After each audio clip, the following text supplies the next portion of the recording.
This is the Devil's Guide to Bards, Part 4, Feats. The Devil helps you find the perfect feats for your bard. To get the complete context for this evaluation, take a look at my previous bard videos, particularly Part 2, Building a Bard. The Devil is rating these feats based on a general bard, one that would be good in a majority of campaigns. There's always an exception. Now, feats are competing with raising your stats, and that's rough competition, as raising Constitution or Wisdom is always a good idea for a bard. As for Charisma, as stated in the previous video, a bard needs to get Charisma to 20 by 8th level. With spell saves, skills, and bardic inspirations all dependent on Charisma, nothing trumps that. Feats pale by comparison to a 20 Charisma. Rolled stats might make that easy, but with point buy or standard array, I'm assuming a bard starts with a Charisma of 17, which means one full ASI and one half one goes into that stat, leaving 3 feat choices plus the option of a half feat for Charisma, and that's it. If you take Custom Lineage, you can take a half feat with it, starting the game with an 18 Charisma. In that case, the best move is to raise it to 20 at 4th, but taking 2 additional Charisma half feats, still getting Charisma to 20 by 8th, is viable. And while the Devil does lean toward taking some feats, raising attributes is always a good choice. So what kinds of feats are good on a bard? Well, not that many. A bard could use a buff to defense. Now, a higher AC and hit points would be nice, but the most important defense for a bard is saving throws. A bard can always use some more spells, so feats that grant those are good, and anything that adds to control. The Devil is severe in his ranking of feats, since he's assuming you only take 4 max, with at least 1 being a half feat, and that's for your entire career. So he's broken them down into the ones worthy of consideration in normal circumstances, and I'll mark them blue. The ones that would be okay to have, but you won't have room, I'll mark those green. Take those only if there's something specific about your campaign or playstyle that calls for it, or look at those if your game allows for extra feats. And finally, the ones not worth even looking at. I'll mark in red and speed through those. So taking them from best to worst, I'm starting with Resilient, a half feat. Take it for a +1 to Wisdom or Con, and a save proficiency. This is the only light blue feat, the only one the Devil says is a must take, unless you're a UNT or getting other save boosts. This does more for your defense than any other feat. Build your character to fit this. Wisdom is the default choice, since it's vital for a bard not to fail those, but you can take Con if you think you'll get hit often, to help with your concentration save. But then I wonder why I was getting hit so often, and change what I was doing so I wouldn't be. Now, while this is the must-take feat, that doesn't mean it's the first feat you take. No, take this after your Charisma is 20. Fate Touched, +1 to Charisma, or Wiz or Intelligence, and Misty Step, plus another spell. This is the first feat you take if your Charisma is an odd number. It's good enough to take with Wisdom later, after your Charisma is 20. This helps with a bard's small number of spells known, and Misty Step isn't normally on the bard's list, plus it is a great spell, nice for defense. For the first level spell that you get to choose, the Devil suggests Gift of Alacrity. Bards need to go first in combat, and an extra d8 to every initiative roll for 8 hours goes a long way toward making that happen. If your game doesn't allow Dunamancy spells, then probably go with a spell you could already take. Silvery Barbs is the top choice. Since you're probably only taking 1 half feat for Charisma, let's deal with the competition. Some of these are some pretty decent half feats that just can't win out against Fate Touched. So, Shadow Touched, +1 to Charisma, or Wisdom or Intelligence, and Invisibility plus another spell, probably Disguise Self or Silent Image. It's very much like Fate Touched, but offering a lesser spell in Invisibility and weaker first level choices, the best already available. Still, this is good. The next choice if you're going to go Custom Lineage and the triple half feat route. Otherwise, you could take this for Wisdom later, but that would be 12th level at the earliest, and these spells aren't quite as lustrous then. Telekinetic, also a +1 for Charisma, or Wisdom or Intelligence, plus a souped up Mage Hand and a bonus action push. That's great! For someone. A bard would love an extra cantrip, and a good one, and forced movement is good, but that combo can't compete with the 2 spells from Fate Touched, and bards use their bonus actions, most often for inspirations, so they'd get a lot less use out of that push. As for taking it later, then it would be for Wisdom or Intelligence, which means the save against the push would be based on a lower attribute, and fail more often. Skill Expert, +1 to Charisma, or any ability score, plus a skill and expertise. This is great stuff, but also the definition of diminishing returns for a bard. A bard's already got a lot of skills, and half training in all the others. So the second half of the 7th most desirable skill is ho-hum to a bard. And while another expertise is better, a bard's already got 4, so being able to also have expertise in the 5th most important isn't a big deal. Telepathic, back to the +1 for the mental attributes, now with telepathic communication and detect thoughts. Yeah, nice to have, but it is hard to think of a campaign where it wouldn't have been better to take Fate Touched, or Shadow Touched, or Telekinetic for the half feat. Actor, +1 charisma and buffs for impersonation. Flavorful. This was okay when it was published in the player's handbook, but it's fallen way behind other half feats. There's plenty of other ways to buff deception. Gift of the Gem Dragon. Again, +1 to one of the mental attributes. And then a revenge strike against someone who hits you. Reprisals are low on the list of things a bard needs, and this is mostly for melee. This feat isn't exciting for any class, but particularly poor for one that knows to stay away from the enemy. You know what keeps you away from the enemy? Misty Step. Back to the best choices, with the third being Lucky, both useful and fitting. Forget about using it for attack rolls, and it should rarely be needed for rerolling enemy attacks, though it could be a lifesaver on those occasions. But 3 rerolls a day for failed saves is well worth it. Again, a bard should never fail a wisdom save. And when you can afford it, it's nice to make sure those skill rolls succeed. And it's usable on initiative. Bards want to control things. Lucky supplies control and defense. Ritual Caster. If you are the wizard substitute in your party, this could be very useful. Take Wizard. A bard can't learn enough spells to be a really good utility caster. This frees up a lot of your known spell slots, making you more versatile, and also gives you a familiar as a bonus, which is always good. Yeah, Find Familiar should be one of your 2 initial spell choices. If there's a wizard or a tomelock in the party, skip this. But if there isn't, someone in the party should take this. Note, it doesn't actually have to be you. Magic Initiate or Strixhaven Initiate. 2 feats that supply a pair of cantrips and a first level spell, with a free casting of it. If you really can't live without an attack cantrip that does more damage than Vicious Mockery, here you go. With Magic Initiate, take Warlock for Eldritch Blast or Toll the Dead, though your first level spell choices are uninspiring. Taking Sorcerer grants the serviceable Firebolt and better first level choices, like Shield. Remember, you'd want to take a Charisma class so that you are using your prime attribute for those cantrips. With Strixhaven, taking Prismari is pretty much the same as taking Sorcerer with Magic Initiate, but you could cast that shield with spell slots. I think a better choice would be Lorehold with Sacred Flame, a good enough damage cantrip, and then either Bless or Find Familiar. Though for a bard, the devil's choice is to forget about damaging cantrips and go Quandrix, taking Guidance, Mage Hand, and Find Familiar. Those are spells a bard will be happy to have up to 20th level. And that's 5 feats, so we're done. With so few feats you can choose, that's all you can afford. But I'll continue ranking the also-rans. Maybe your game will grant you a few free feats. With a few already covered, that brings us to Aberrant Dragonmark. It's another way to get 1 first-level spell and a cantrip, though only 1 cantrip. The bad, you have to choose the spells from the sorcery list, and your casting stat for the spells is Con, meaning forget a damaging cantrip and most of the first-level spells. But there are some spells that the stat doesn't matter. Silvery Barbs is your top choice if available. There's others that are okay. Absorb Elements, Shield, Fog Cloud, Disguise Self. Unfortunately, you can't cast these spells with spell slots. Now the good. This is a half feat for Con, so if you've built properly and you have an odd Con, this is pretty good. And then the fantastic. You get to cast the spell for free not once a day, but once between short rests. 3 or 4 Silvery Barbs a day? Yes, please. So a good feat, but not as good for bards as the spell-granting feats already touched on.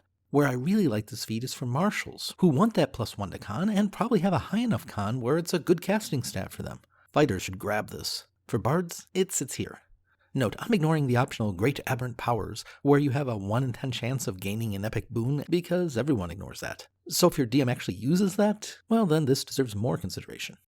Alert. +5 to initiative, and a few unimportant things. You need to buff your allies, debuff your enemies, and control the field before anyone else moves. So this sounds good. However, Fey Touched can boost your initiative via Gift of Alacrity, and Lucky lets you reroll it if you really flub. And 3 feats to aid your initiative seems like overkill. If you've got those and still want a higher initiative, consider raising your dex, as that will do it and also give you a ton of other useful things. In a game where Gift of Alacrity isn't allowed, then this looks better.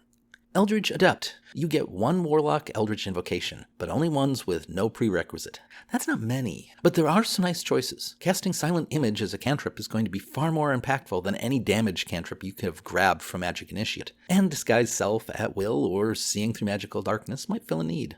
Moderately Armored. A 1-level dip into Cleric or Hexblade is probably a better choice, but if you have an uneven dex, and only if you do, then this isn't bad at all. Not for Valor or Swords Bards.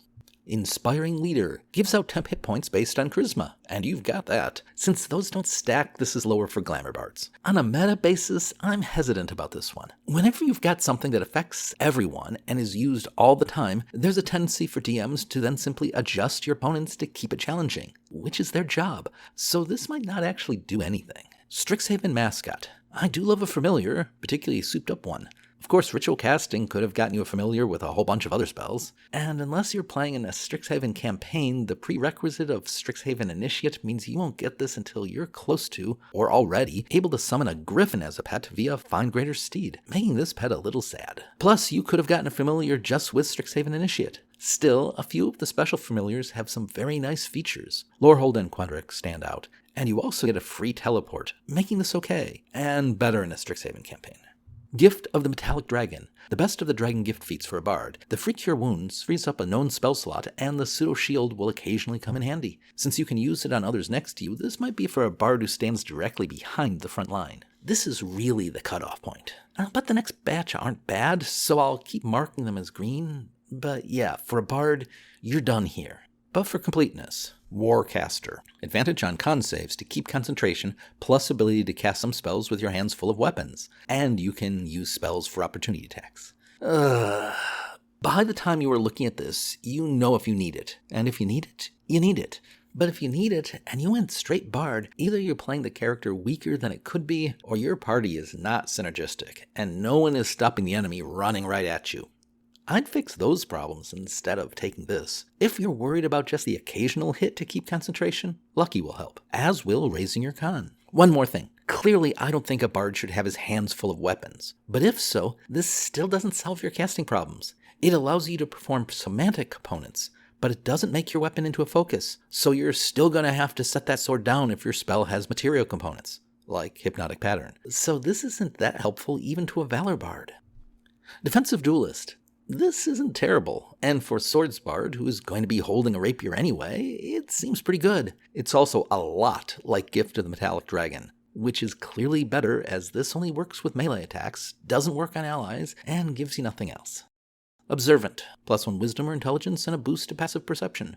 Again, the competition in half feats for mental stats is intense. This was okay, but it's in direct competition with Shadow Touch, Telekinetic, Skilled Expert, and Telepathic, and it's always going to lose that competition. Martial Adept, not as stupid for a bard as it sounds. 1 die isn't enough to make this feat good except for Battle Masters. But there are reasonable maneuver choices for bard. Ambush, Commanding Presence, and Tactical Assessment aid ability checks, and Rally supplies temporary hit points. There are better ways to do these things, but it does place this feat higher than if it was just about hitting things. Gift of the Chromatic Dragon, a minor buff to your fighter once a day and then a pseudo-absorb elements proficiency times per day. Not bad. Of course, you could have just taken absorb elements from one of the initiate feats and gotten a cool cantrip to go with it. Skilled. You already know the skills you care about, and as you have Jack of all trades, this is half training. Next is Tough. Some hit points are nice, but a +2 to con would be more beneficial. Metamagic Adept. 2 sorcery points aren't enough after level 3 or 4, and most uses are trivial for you. I suppose the best use is in an intrigue-style game where it's important to hide your spellcasting. Chef. +1 wisdom or con and some mild buffs. You have other ways of giving out temp hit points, and there are better half feats. Heavily Armored. A Cleric dip gets you this with bells on, and you don't need strength. Fighting Initiate gives you a fighting style, which you don't need. At least taking the blind fighting or defensive styles wouldn't be stupid. Mounted Combatant. If Magical Secrets gave you Find Greater Steed, this will be mildly useful in protecting that steed. Of course, you can just call it again if it dies. Mobile. More movement won't hurt you, or help you that much. Bards don't need to be rushing about. And from here on, they're just bad on a bard, or buried by the competition. Don't take these, ever. I'll speed through them. Healer. You have spells for this, and better things to do with your actions. Medium Armor Master. So you'd already have to be proficient in medium armor, and have a 16 dex, and care deeply about your stealth. That's a lot of investment for not much. Grab the shield spell instead. Artificer Initiate. And here's another way to get a couple spells that is worse than Magic Initiate. A weaker spell list than you could get with Magic or Strixhaven Initiate, plus Intelligence is a dump stat. You want spells? Take one of those Initiate feats, not this one. Linguist. You have spells for this, and there are better half feats for Intelligence. Spell Sniper. It's a worse way to get an attack cantrip than Magic Initiate or Strixhaven Initiate. Dungeon Delver. You're not a rogue. A few so-so buffs that even the rogue won't want to accept in an all traps, all the time, dungeon crawl only campaign. Skulker. Again, you're not a rogue. Durable. This is not the half feat for con you're looking for. Shield Master. Just hold your shield in front of you like a normal adult. That's assuming you somewhere learned how to even hold one. Elemental Adept. This is for blasters. You are not a blaster. Heavy Armor Master. You don't need to increase your strength. You'd have to gain heavy armor proficiency first. And if you want to play a tank this badly, take a fighter. Athlete. Don't get knocked down, and fly if you want to go up. Done. Poisoner. You have better things to do with your bonus action and have better ways to debuff enemies. Mage Slayer. You're the mage. And I'll group the ranged weapon feats together. A bard may on occasion use a ranged weapon, but it isn't worth investing in. He'll never be good at it, and has better things to do most of the time. Gunner. You don't need a gun. At least it's a half feat, and would allow magical ranged attacks not to be at disadvantage at close range, but you make few of those. Crossbow Expert. Holding twin-hand crossbows is cool on a fighter, which you aren't. Sharpshooter. Your chance to hit is already subpar, why make it worse? And then there's a bunch of melee weapon feats. And bards are no good at melee and shouldn't try as they have so many better things to do. So these are all junk from Magic Caster Supreme. You don't crush, or pierce, or slash, or charge. Dual wielding will look pretty funny with a lute in your hand, and why would you grapple? You are not the riffraff. Find something else great to master than weapons. And what the hell would you be doing with a polearm? Savage Attacker isn't good for anyone, and this isn't how you're savage. You defend your allies with magic, and you perform at bars, not brawl in them. Keen Mind, a terrible feat for everyone. There's plenty of good half feats for intelligence now. Weapon Master, you don't need weapons, and this is not the way to get them if you did. And Lightly Armored, you have light armor. And that's a lot of feats. But there's more. There's racial feats. So I'll cover those quickly, grouped together by race. So for the Dragonborn, we have 2 half feats. Both can be used for Charisma or Con. Dragon Fear allows the replacement of breath weapon attack with a fear effect, and Dragon Hide gives a natural armor, which is only a +1 over studded leather, less with a 16 dex. Both are decent, but neither top Fey touched or shadow touched. Dwarves get Dwarven Fortitude, a half feat for Con that allows healing when dodging. It's not the worst, but you shouldn't need this. Elves, of course, get more. The top, or not, is Fey Teleportation, a half feat for Charisma that grants Misty Step. We've heard this before, but the spell renews with a short rest. Instead of a second spell, you'll learn the Sylvan language. So this is a replacement for Fey Touched, but only in campaigns where 1, you know you're getting lots of short rests, and 2, you know you'll want to cast Misty Step often. In most games, Fey Touched is better, but take your choice. Next, Wood Elf Magic for Wood Elves, which grants spells. Any Druid cantrip, Long Strider, Pass Without Trace. And this is setting at the blue-green line. So you could grab Guidance, which is fantastic on a bard, or Produce Flame if you are desperate for a more damaging cantrip. Long Strider is iffy, but a free casting per day is fine, so it comes down to Pass Without Trace. If no one else in your party is going to have this, then this feat is one to grab. If someone else has it, you can pass on this. Drow High Magic, for Drow, again grants spells. Detect Magic as a cantrip, Levitate, and Dispel Magic. Very helpful, as getting extra spells always are. The Devil places this close to a Magic Initiate. Detect Magic can be incredibly useful, or not so much, depending on the campaign and DM. You won't be taking this early, so by the time you can, you'll know if many repeats of Detect Magic in a day is a good thing. Elven Accuracy, a half feat for Charisma and super advantage on attack rolls. It's a great feat for some classes, but bards don't make many attack rolls. And lastly, Revenant Blade, a half feat for double-bladed scimitar melee fighters. None of those words apply to a bard. Then we have halfling feats. They have 2. Bountiful Luck lets you save the entire party from ever rolling 1s on attack rolls or ability checks. This is both fantastic and fun, and so fitting for a bard. And Second Chance. It's a half feat for Charisma, or Dex or Con, allowing you to force a reroll when you are hit, and you can do this once in every battle. I like this, but there's a lot of half feats, and many are better, and you shouldn't be getting hit from attack rolls that often. Then we have Half-Orcs with Orcish Fury.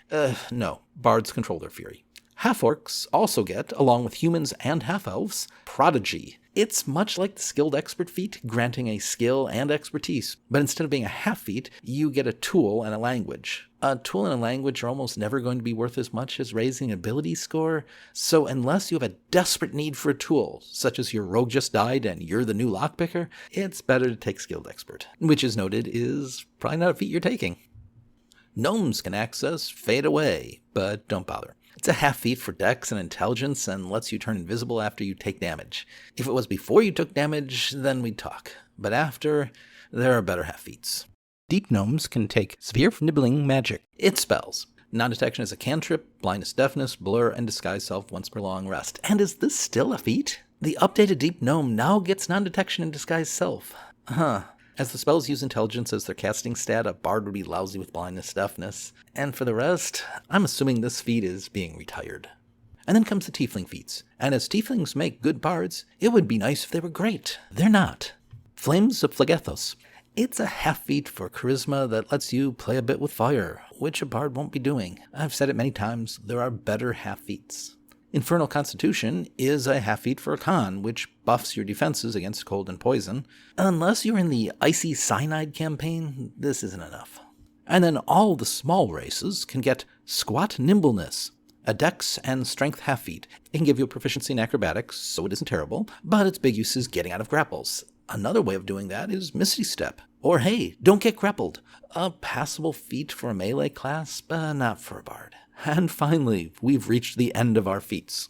Looking at the Unearthed Arcana, we've got more feats coming in, and a bunch of those will fall into the decent range, but probably none that are actually going to be blue. So it's unlikely that there would be a lot of change to this list, at least for a while. Well, I hope that was helpful, or at least entertaining, but I'm not done with the Bard yet. So come on back for even more Bard material. Until then, happy drinking.